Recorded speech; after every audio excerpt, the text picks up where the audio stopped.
아니 병원에 다녀오신 두 분 검사 결과가 좀 다 안 좋으신 것 같아요. 네, 네. 이 무릎 관절 사이의 간격이 줄어들면서 뼈와 뼈가 맞닿아서 통증을 유발하는 걸 이 퇴행성 관절염이라고 하는데요. 네네. 먼저 아내 유양곤 씨의 무릎 엑스레이를 자세히 살펴보시면 오른쪽 무릎의 관절 간격이 왼쪽보다 좁은 것을 알 수 있습니다. 네. 오른쪽 무릎은 퇴행성 관절염 3기, 왼쪽은 2기에 해당합니다. 네, 아니 정말 간격이 이렇게 좁아져 있는 게 눈으로 보이는데 예. 근데 남편분도 검사 결과가 좋지 않으셨잖아요.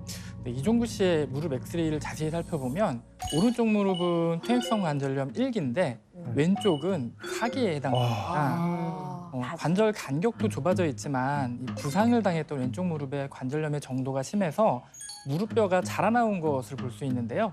이는 뼈가 서로 맞닿으면서 그 압력으로 인해 뼈가 변형이 된 겁니다. 이를 종합해 봤을 때 우리 이종구 씨는 부상으로 인한 후외상성 관절염일 가능성이 매우 큽니다. 아니 뭐 무릎 아프다고 해서 뭐 아무 일도 안 할 수도 없고 이 무릎 관절 건강 잘 지킬 수 있는 방법은 없을까요?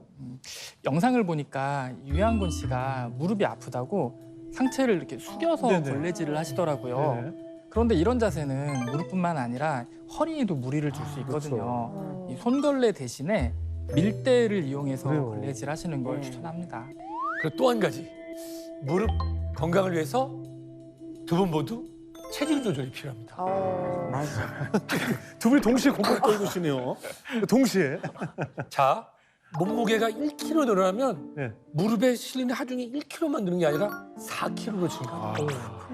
무릎에 실리는 이 하중이 증가해서 결국은 무릎에 부담이 되는 것입니다. 그래서 퇴행성 관절염 환자분들이 체중이 늘어나게 되면은 무릎 통증을 더 호소하시는 경우가 많아요.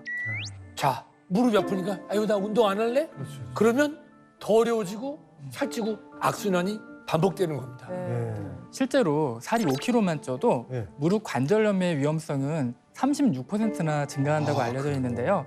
또 반대로 과체중인 무릎 관절염 환자가 본인 체중의 5% 정도를 감량하자 18%가 무릎 관절 기능이 개선됐다는 연구 결과가 있습니다. 맞아요.